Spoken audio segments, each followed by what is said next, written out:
Today is March 17th, 1816 at Andrew's house. It's the Sam Show with Sam.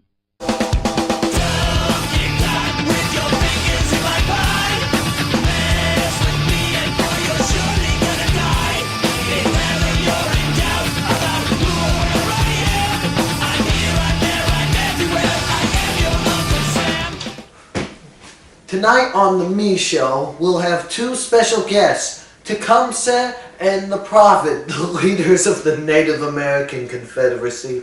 All those Native Americans. A time after war calls for reminiscing. We must consider the effects, the interests of everybody on all sides, and most importantly, who to blame. And through all this chaos, we begin to wonder when the War of 1812 started. Well, through my thorough studies and research, I have came to the conclusion that, to my surprise, it started in 1812.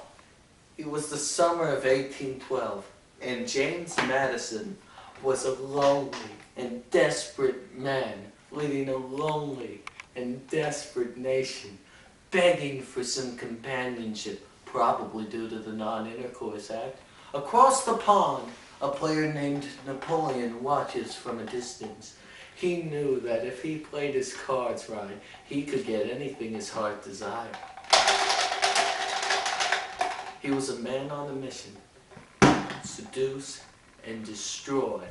He knew how to play America against England, and so he did with a love letter called Macon's Bill No. 2. Macon's Bill No. 2 was basically another ShopRite brand knockoff embargo act after the Non-Intercourse Act didn't get the nation any satisfaction. It was obvious to us, the intellectuals who elected President Madison, that he was Napoleon's dog being led on a leash. Wait. Don't we have footage of that? Roll it, Dave. Oh, Madison, this is the wrong way. We must turn around. Come on, boy. Oh, those world leaders and their politics.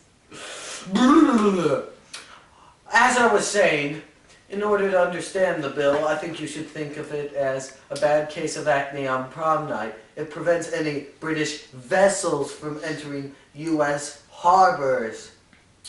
In order to really get into the war, I feel we must understand all perspectives of the war, especially those affected the most by it, our Navy. Without further ado, here is our resident Navy correspondent, Mike James. What up, Mike James? Hey, Sam. How you doing? So what do you want to know about my life as a serving sailor of the United States? Well, I don't know. Maybe you could tell me how you feel about the war. Yeah. So what I remember on how it all started was I was just a normal sailor on a ship when we received news about the war. We was now going to be fighting the British along with help from those Frenchies. From what I recall, those Brits kept recruiting our own men for their own navy. That fancy word for that was, imprisonment? Impressment? Yeah, imprisonment. So when they kept taking on our seamen, we Americans became very angry, you see? Yes, I see. Continue on, please. Well, then these young congressmen called warhawks felt that we sailors were being treated badly by the Brits, which was right. This one time, me and my crew were sailing the seas as we encountered friendly traders. They asked to borrow a few things, including all our money and everything we owned on the ship. We ended up trading our drab military flag for a cool-looking one.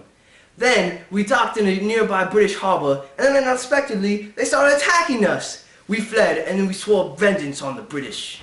Could you maybe show us the flag that you received from these friendly traders? Yeah, sure. Hold this up. Hold it up high. It's very nice, don't you think? Yeah, I guess so. Maybe you could tell us about some of the naval warfare you saw. Oh, yeah.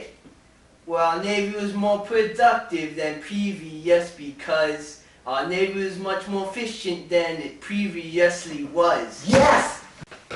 The British basically mass-produced ships and stocked them with average Joes, making it easy for us to win duels one-on-one.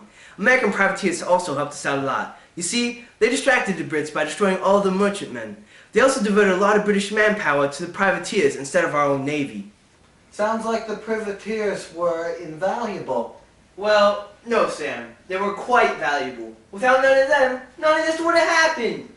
Thank you, Mike. We'll be right back after these messages. Are you tired of poor dental hygiene? Do you want a sexy smile but are too poor to afford? When people look at you, do they say that Tecumseh the Indian just clubbed you? Then you need some duds. David's used dentures. Those were some nice grills. Buy them today.